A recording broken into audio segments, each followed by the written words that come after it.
बच्चों?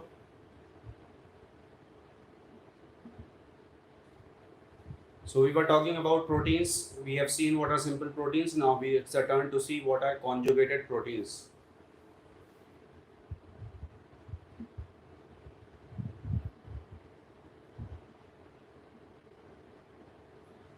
तो कल क्वेश्चन ये आया था कि मेडिकल साइंस की वो कौन सी ब्रांच है जिसमें कि बॉडी के ऑर्गन के सब्स्टिट्यूट्स लगाए जाते हैं, उसका नाम है prosthetics and the process is called prosthesis. Process is called prosthesis.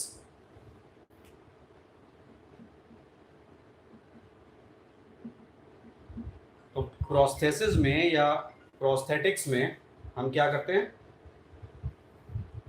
Prosthetics या प्रोस्थेसिस में हम बॉडी के ऑर्गन का सब्स्टिट्यूट लगाते हैं और जो ऑर्गन यूज करते हैं वो बॉडी से टाइटली बाउंड होता है. किसी को आर्टिफिशियल लिम्ब लगाना है, it should be tightly bound to the body, right? इसी तरह से कॉन्जुगेटेड प्रोटीन्स भी होते हैं.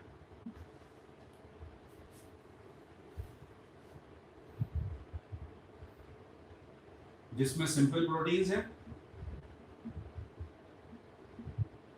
और नॉन प्रोटीन पार्ट है जिसका नाम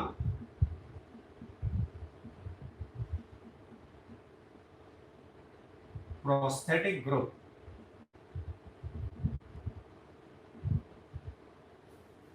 and all of you know that इस चैप्टर में हमें एक और चैप्टर पढ़ना है, एंजाइम्स.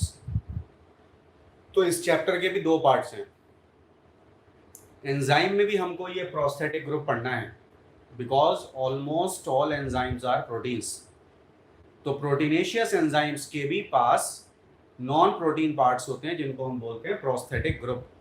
तो ये प्रोस्थेटिक ग्रुप वहाँ भी पढ़ना है. वहाँ पर भी आप पढ़ेंगे कि ये मेन प्रोटीन पार्ट के साथ टाइटली बाउंड होता है. It is tightly bound to the main protein part. You getting the point? अब देखिए इनके एग्जाम्पल क्या होते हैं. प्रोटीन में फॉस्फेट नहीं होता, प्रोटीन में सल्फर होता है क्योंकि सल्फर अमीनो एसिड में है ना. तो अगर हम एग्जाम्पल लिखें, नंबर 1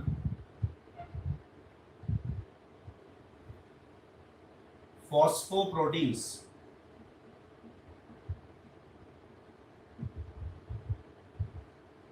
तो फॉस्फेट ग्रुप प्रोटीन में ऐड हो गया. ये फॉस्फेट सिंपल प्रोटीन का पार्ट नहीं है, कॉन्जुगेटेड प्रोटीन का पार्ट है, प्रोस्थेटिक ग्रुप है. Glycoproteins. Glyco word is used for any carbohydrate. Carbohydrate के लिए हम वर्ड यूज करते हैं glyco.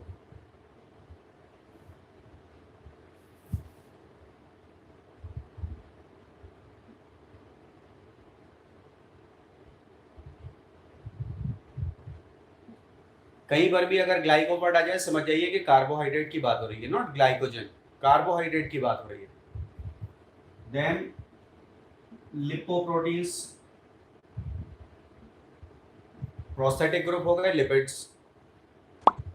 Nucleoproteins.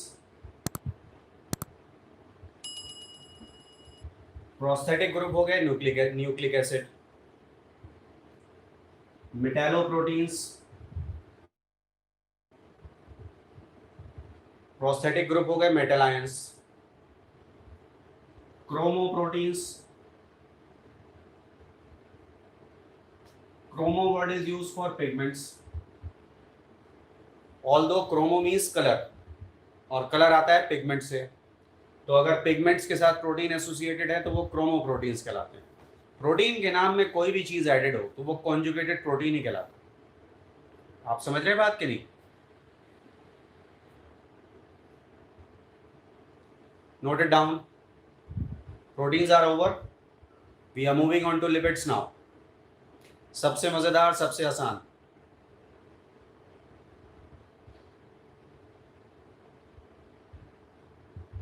Late me know when you have done.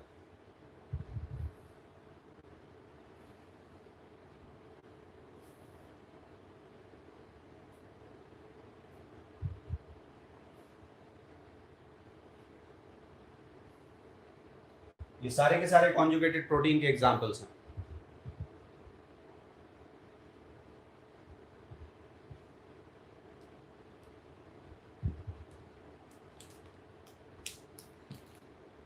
Very good.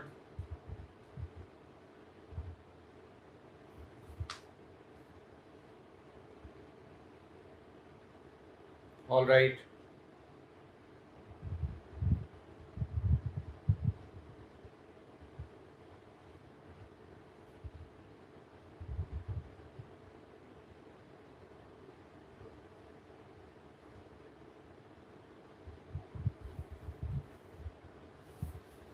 Today or tomorrow, I'll be sending a worksheet.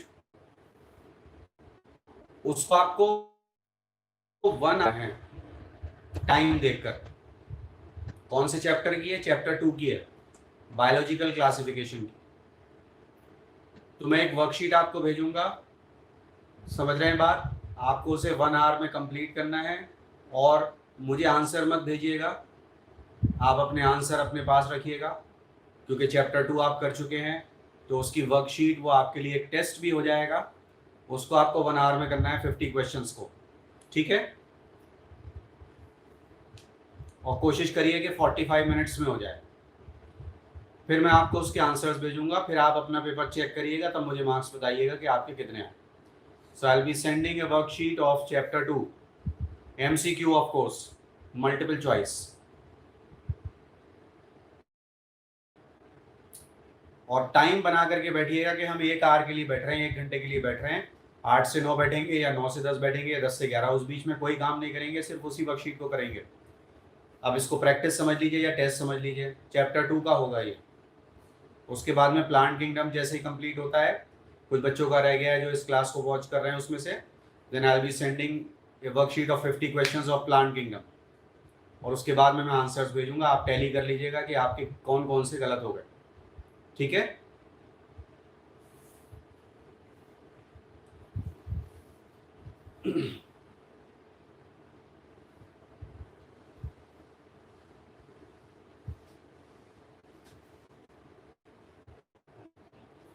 तो अब बात करते हैं लिपिड्स की.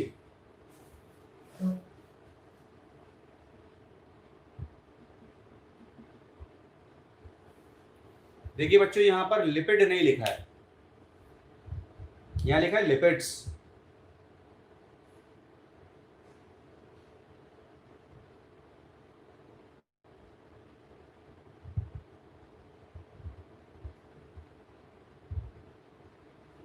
क्या लिखा है? लिपिड्स. ठीक है ना? क्योंकि लिपिड एक कंपाउंड का नाम नहीं है, बहुत सारे कंपाउंड इसमें आते हैं. अब देखिए, हमने कार्बोहाइड्रेट्स को जब डिफाइन किया तो क्या डिफाइन किया? पॉलीहाइड्रोक्सी एल्डिहाइड्स या पॉलीहाइड्रोक्सी कीटोन्स. प्रोटीन्स को डिफाइन किया हेट्रोपॉलीमर्स of alpha amino acid.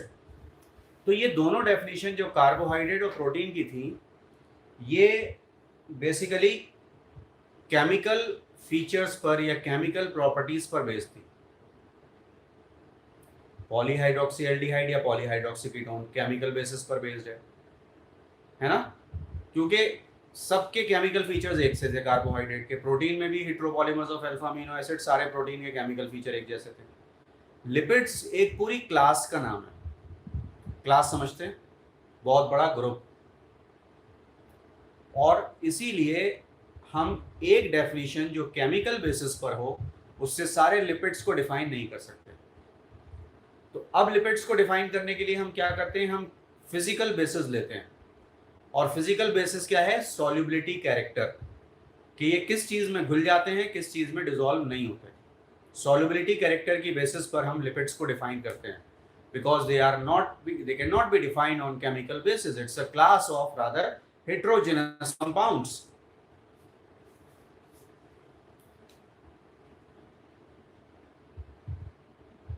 Unlike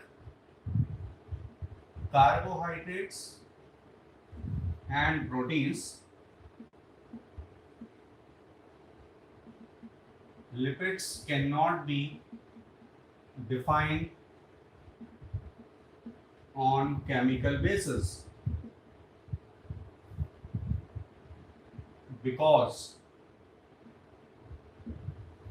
क्यों? यहां से डेफिनेशन शुरू हो गई. They are the class of rather heterogeneous, class of heterogeneous, heterogeneous का मतलब बहुत सारी अलग अलग तरह के compounds, class of rather heterogeneous compounds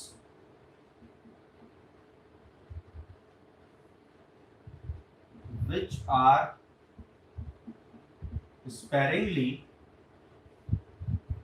sparingly का मतलब होता है मुश्किल से, soluble in water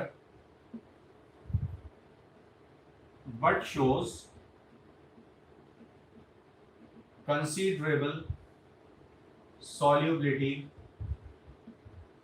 in organic solvents,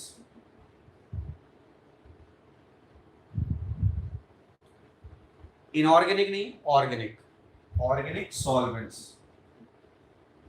like alcohol, ether, acetone, chloroform etcetera. यह है पूरी डेफिनेशन लिपिड्स की, कि लिपिड्स वो कंपाउंड हैं, वो क्लास है कंपाउंड्स की जो सारे के सारे पानी में मुश्किल से घुलते हैं लेकिन ऑर्गेनिक सॉल्वेंट में आसानी से घुल जाते हैं, उनको हम लिपिड्स कहते हैं। अब क्योंकि ये क्लास है तो हमें इसे क्लासिफाई करना है, अलग अलग ग्रुप में बांटना है और फिर सबको केमिकल बेसिस पर पढ़ना है। आई बात समझ में? नोट करिए इसको।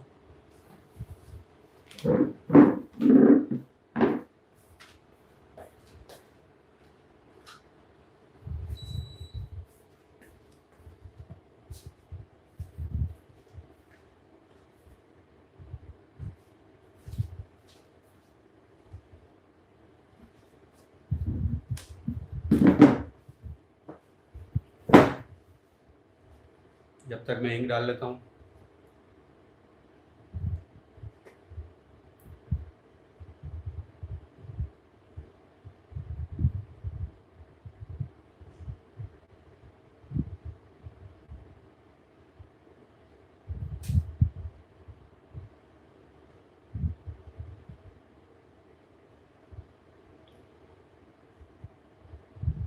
Very good.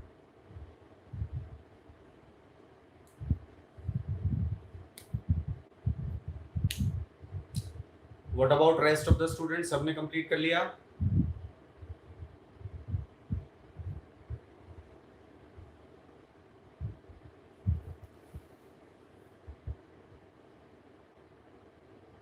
एक्चुअली हमें ना किसी की बच्चों बुराई नहीं करनी चाहिए, हम किसी की बुराई नहीं करेंगे, लेकिन हमें कुछ चीज़ें आनी चाहिए सीख लेने के लिए।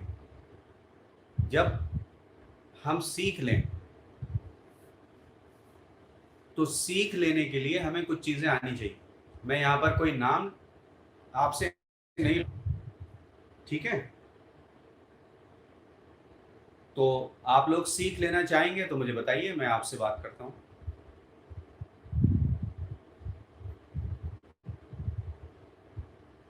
लेकिन वो सीख लेने के बाद उसको प्रैक्टिकली फॉलो अप भी करना ज़रूरी होता है, सीख लेने का वरना कोई फ़ायदा नहीं।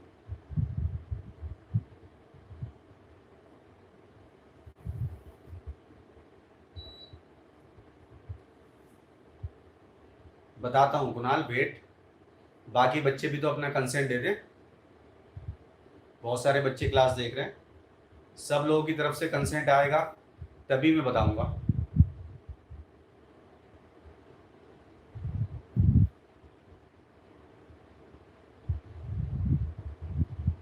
कौन कौन सीख लेना चाहता है? Suggestion, decision will be yours. मैं सिर्फ सजेशन दूंगा, डिसीजन नहीं दूंगा आपके लिए, सजेशंस दूंगा मैं एग्जाम्पल्स के साथ।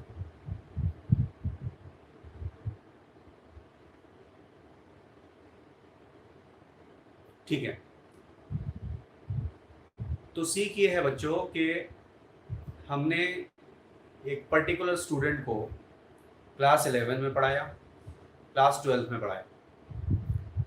12 के बाद जो फर्स्ट अटेम्प्ट था उसमें उस बच्चे के 250 या 300 या 350 मार्क्स आए। अब वो स्टूडेंट, और ऐसे बहुत सारे हैं, वो गए आकाश और एलन। कुछ लोग यहाँ के आकाश में भी जाते हैं, यहाँ के स्कॉलरडेन में भी जाते हैं ना, बड़े बड़े ब्रांड, वहाँ पर शो बहुत है, देख के एंटर करके कोचिंग में अच्छा लगता है, बढ़िया लगता है। लेकिन आपको क्या लगता है, अगर कोई टीचर फुटपाथ पे पढ़ा रहा है तो उसके पढ़ाए हुए बच्चे सेलेक्ट नहीं होंगे क्या? ये बताइए, क्या सिलेक्शन सिर्फ अच्छी सी बिल्डिंग में पढ़ने से होंगे?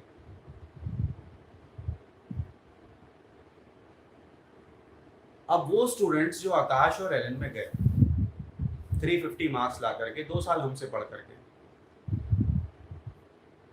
अब उनके फोन आ रहे हैं, पूरे साल कोई कांटेक्ट नहीं रखते कि भाई कुछ गाइडेंस दे लें, कुछ चीज़ें बता दें।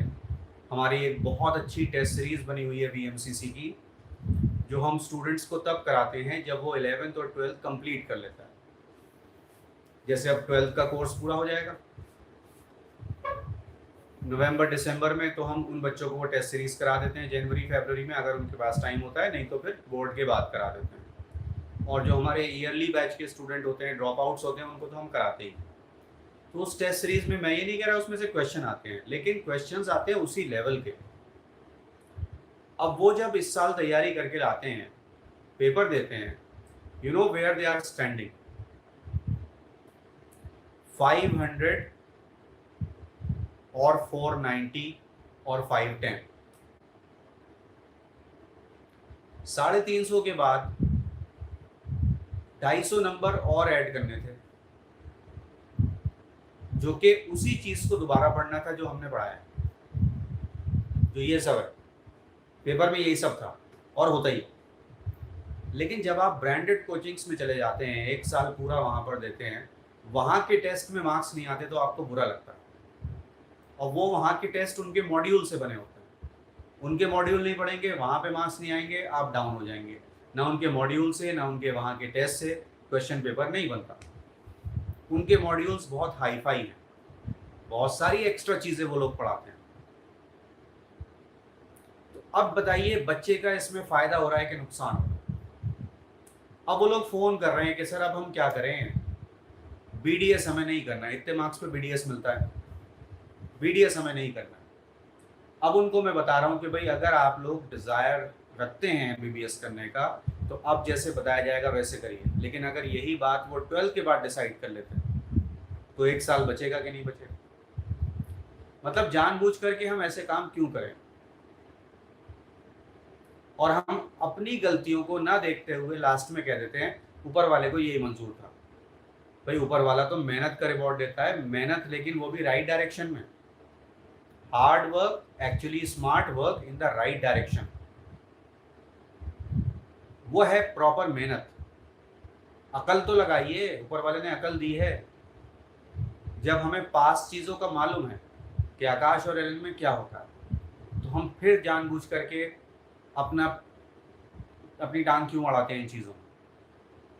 जो टीचर्स हमको 2 साल पढ़ा रहा है, हम बोर्ड में 90% प्लस ला रहे हैं, और बहुत सारे बच्चे 12th करते करते भी सिलेक्ट होते हैं, ज़रूरत ही नहीं है 1 साल ख़राब करने की। लेकिन अगर किसी वजह से नहीं होता, फ्रेश अटेम्प्ट में आपको 1 साल की ज़रूरत पड़ती है, why you are not repeating with the same teacher?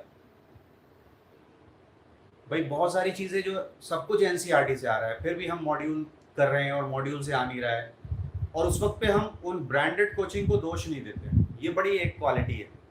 कोई भी ये नहीं कहता कि कोचिंग खराब थी, कहते हैं हमसे नहीं हुआ। और जो छोटी कोचिंग्स हैं, लोकल कोचिंग्स हैं, जैसे VMCC है, यहाँ पर अगर ना हो तो कि साहब हमारे बच्चे का सिलेक्शन नहीं हुआ। एक साहब आ गए थे कि साहब आप हमारे बच्चे का तो सिलेक्शन नहीं हुआ, उनके बच्चे ने फर्स्ट अटैम्प्ट किया, यूपी बोर्ड से बहुत कम मार्क्स थे, और पूरे साल PUBG खेला, घर पे पढ़ाई नहीं करी, सिलेक्शन VMCC में पढ़ के नहीं हुआ, तो VMCC में उन्होंने रिपीट कराया कि अब हम 1 साल और पढ़वाएंगे और आपको इसकी फीस भी माफ़ करनी होगी। You can not do such things in Aakash and Allen, and we did it. लेकिन इस बार उसने कुछ मेहनत करी है, सख्ती हुई। Let us see what's going to happen with that student. So this is what I am trying to tell you. सीख ले लीजिए कि एक तो 1 साल खराब ना करना पड़े, सबसे पहली बात तो यही है। कि वो जो आप 11th में पढ़ रहे हैं, वो जो आप 12th में पढ़ेंगे, वही सारा आना है। और दूसरी चीज़ कि अगर 1 साल आपको लगाना है तो why not with us, why you are wasting the money of your parents. Actually वो पैसा तो आप ही का है। अगर आप पेरेंट्स से बोलें कि नहीं हमें यहीं पढ़ना है, ये पैसा आप हमारे नाम से फिक्स डिपॉजिट करा दीजिए, और जब आप डॉक्टर बन के आएंगे तो वो डबल हो चुका हो, डबल के करीब हो, तो वो तो आप ही का पैसा। वेस्ट कर दीजिए या बचा लीजिए, सेव कर लीजिए। You getting me? चलिए तो अब लिपिड्स को क्लासिफाई कर लें। Those who agree with me they can just raise their thumb, those who don't agree they should not be angry. Those who don't agree with me, they can write their view in WhatsApp. They can send me the post in WhatsApp, right?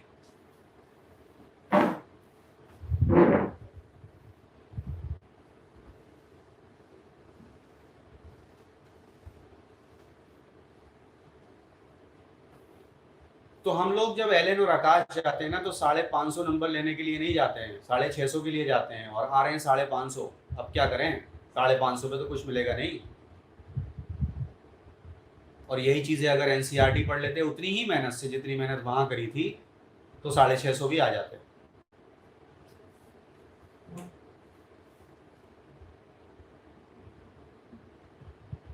So I am going to classify lipids now.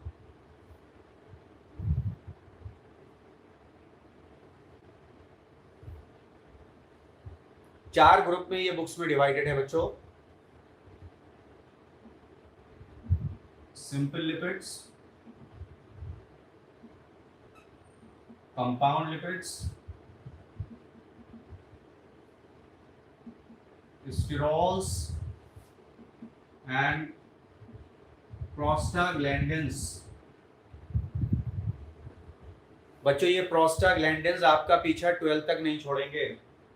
Prostaglandins, इस नाम से human male में एक gland होता है prostate gland, लेकिन वहां से मत जोड़ना इसे, ठीक है। स्टिरोल्स और प्रोस्टाग्लैंडिन्स ये लिपिड्स नहीं होते, लेकिन इनकी फिजिकल प्रॉपर्टीज लिपिड के जैसी होती हैं, इसलिए हम इनको लिपिड के साथ पढ़ते हैं। लिपिड्स तो यही हैं, but they are also having the same physical properties as those of lipids.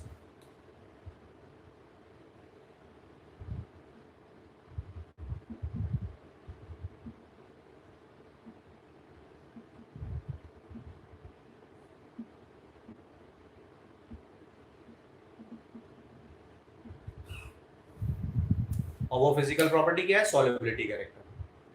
तो हम अब इन चारों को अलग अलग पढ़ेंगे और सबकी केमिकल बेसिस पे डेफिनेशन बन जाएगी, क्योंकि अब सब अलग हो गए, सबके केमिकल कैरेक्टर्स अलग अलग हैं। सिंपल लिपिड्स में दो हैं,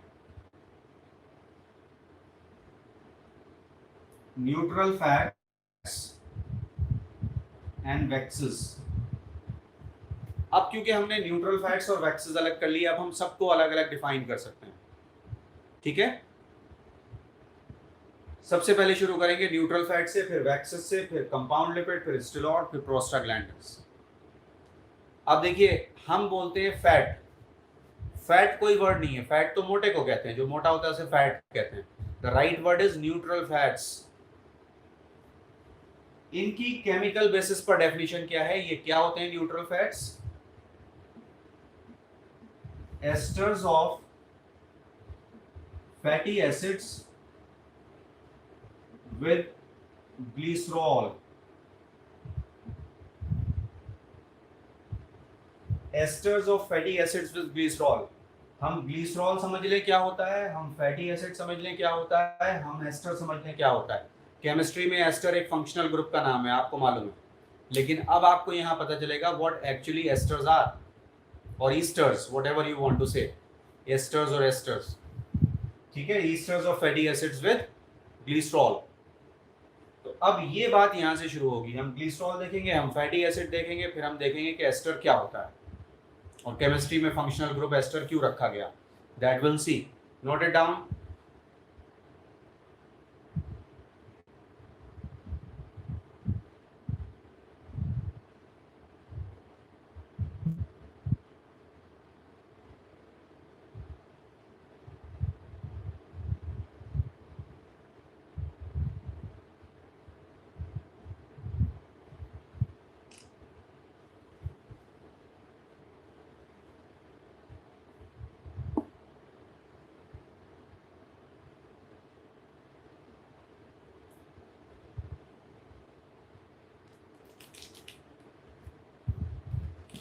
वेरी गुड।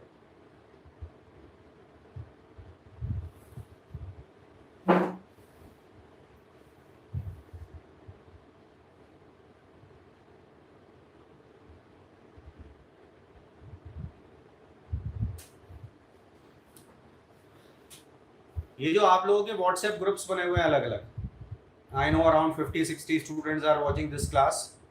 तो आप लोगों के जो व्हाट्सएप ग्रुप्स बने हुए हैं, कुछ अभी देखते हैं ऑनलाइन, कुछ ऑफलाइन देखते हैं, कुछ बाद में देखते हैं। तो व्हाट्सएप ग्रुप का फायदा उठाइए। वो कैसे? आपस में कंपटीशन करके। आपस में कंपटीशन कैसे होगा? व्हाट्सएप ग्रुप में एक स्टूडेंट को एक सब्जेक्ट का एक क्वेश्चन रोज भेजना है, जो उसे आता हो लेकिन किसी और को ना आता हो उसके हिसाब से। समझ रहे हैं? कोई फिजिक्स का क्वेश्चन भेजे, कोई केमिस्ट्री का क्वेश्चन भेजे, कोई बायो का क्वेश्चन भेजे कि बताओ ये क्या होता है, बाकी लोगों से पूछिए। फिर दूसरे स्टूडेंट भेजें। ये सब चीज़ें होती हैं, इसी को कहते हैं कंपटीशन। आप ऐसा सवाल ढूंढ के लाइए कि आपको लगे कि वो नीट में भी आता हो, किसी को आता ना हो, ग्रुप में उनसे पूछिए, आपको आ जाएगा, बाकी लोगों को आएगा, दूसरे लोग जो पूछेंगे वो आपको आएगा। तो इंटरेक्शन करिए आपस में। उल्टी सीधी पोस्ट नहीं आएगी ग्रुप में, जिसने भेजी उसे मैं निकाल दूंगा ग्रुप से। सब्जेक्ट की बातें करिए, फिजिक्स का क्वेश्चन भेजिए, केमिस्ट्री का भेजिए, बायो का भेजिए, पूछिए आपस में ये क्या होता है, ये क्या होता है। डिस्कशन से चीज़ें बहुत याद होती हैं। कुछ तो करिए प्रोडक्टिव। भाई क्लास के बाद आप अकेले घर पे पढ़ते रहते हैं, लेकिन कुछ प्रोडक्टिव करिए। एक दूसरे से सवाल पूछिए, जो आपको लगता हो कि आपके साथी को नहीं आता हो वो पूछिए। प्रोडक्टिव चीज़ें करिए। व्हाट्सएप ग्रुप में क्वेश्चन भेजिए एक दूसरे के लिए कि बताइए ये क्या है, बताइए ये क्या है, और जो कि नीट में आया भी हो और वो सिलेबस में आपने यहाँ कर लिया हो चैप्टर, तो ये सब काम शुरू कर दीजिए। आपस में अपने फ्रेंड्स से इंटरेक्शन करिए क्वेश्चन आंसर के थ्रू व्हाट्सएप। फायदा उठाइए। This is called use, not miss use. This is the use of the app.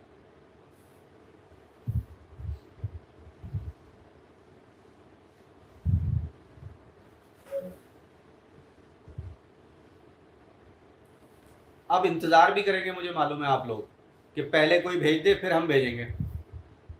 हम नहीं भेज रहे पहले, पता नहीं कोई गड़बड़ हो जाए, पता नहीं कोई मजाक उड़ाए। अरे उड़ाने दीजिए मजाक। कोई मजाक उड़ाएगा तो अपने घर बैठेगा ना।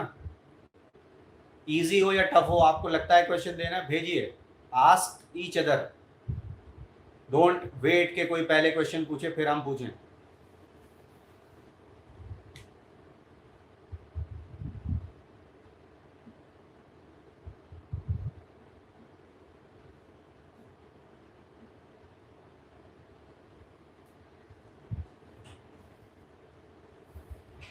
So this is glycerol.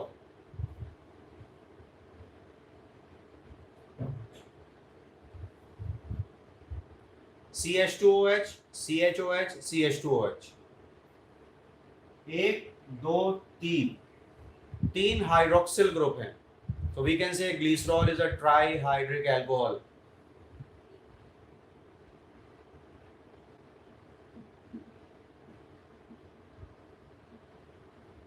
ठीक है। एक बात और शायद मैंने पहले बताई थी, फिर से बता दूं आप सब लोगों को। एसिड, कोई भी एसिड ले लीजिए, आपको पता है हाइड्रोजन के पास एक इलेक्ट्रॉन एक प्रोटॉन होता है। एसिड के हाइड्रोजन से अगर प्रोटॉन निकाल दिया जाए, एसिड माइनस प्रोटॉन, तो क्या बचता है? 8, और 8 पर नेगेटिव चार्ज आ जाता है। मैं अभी बताऊंगा एग्जांपल के तौर पर। Acid minus proton is 8। Example COOH, ये कार्बोक्सिलिक एसिड है।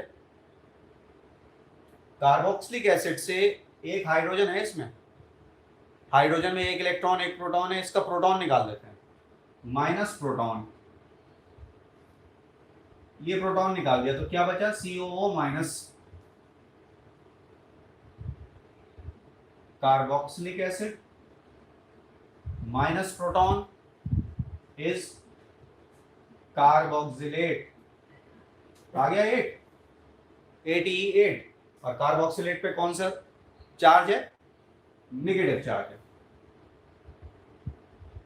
Acetic acid minus proton acetate, carboxylic acid minus proton carboxylate, carbonic acid minus proton carbonate,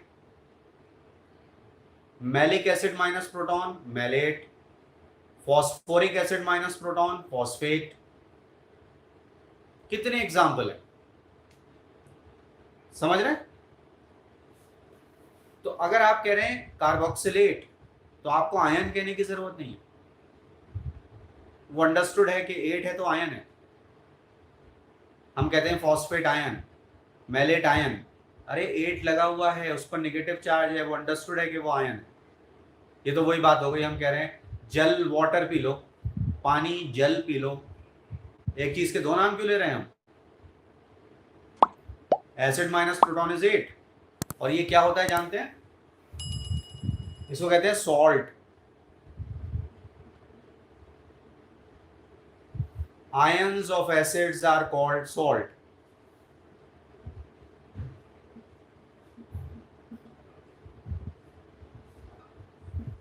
what are salts? जो नमकीन हो? नहीं, ऐसा नहीं। तो आपको बोलना है ions of acids are called salts. Acid के आयन को सॉल्ट कहते हैं, इतना सिंपल है। किसी भी एसिड से आप प्रोटॉन निकाल दीजिए तो 8 बचता है। ये कॉन्सेप्ट सबको क्लियर हुआ?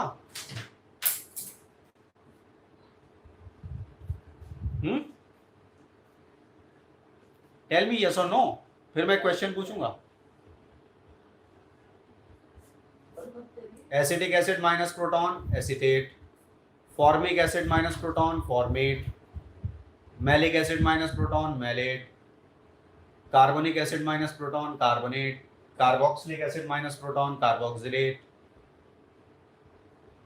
Succinic acid minus proton succinate, fumaric acid minus proton fumarate.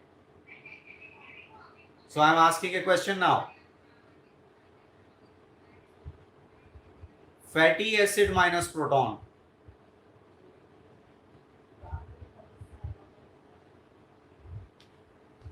Fatty acid minus proton. अब ग्लिसरॉल के बाद फैटी एसिड आएंगे। फैटी एसिड माइनस प्रोटॉन क्या होगा?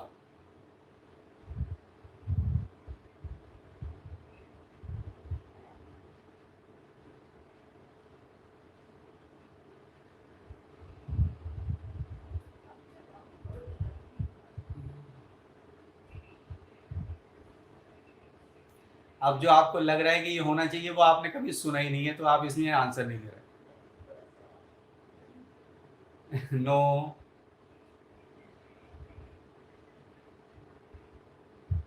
न्यूट्रल फैट्स तो मैंने बता दिए, asters of fatty acids with glycerol. अब तो आपको ये लग रहा है कि जो हमारे दिमाग में आ रहा है वो अगर हम लिखेंगे तो वो हमने कभी सुना ही नहीं, तो हम क्यों लिखें? एम आई राइट अर्सल?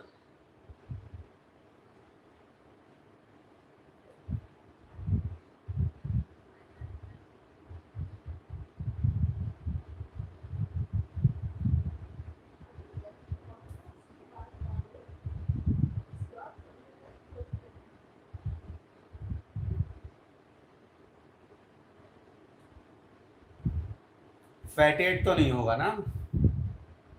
फैटेट नहीं होगा क्योंकि फैटेट कभी सुना ही नहीं। फैटी एसिटेट भी कभी नहीं सुना। Amino acid minus proton, amino acid minus proton, amino acetate भी नहीं सुना। एक्चुअली नहीं है ना, वो एसिड नहीं है, इसलिए उसका 8 नहीं है।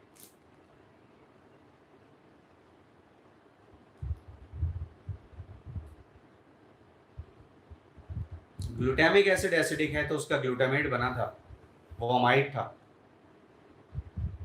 एस्पार्टिक एसिड का एस्पार्टेट बन जाता है, वो एसिड है ना। तो 2 ही अमीनो एसिड एसिडिक हैं, ग्लूटामिक एसिड से ग्लूटामेट और एस्पार्टिक एसिड से एस्पार्टेट, ये बन जाता। बट फैटी एसिड से फैटेट तो नहीं बनता। फिर क्या बनता है?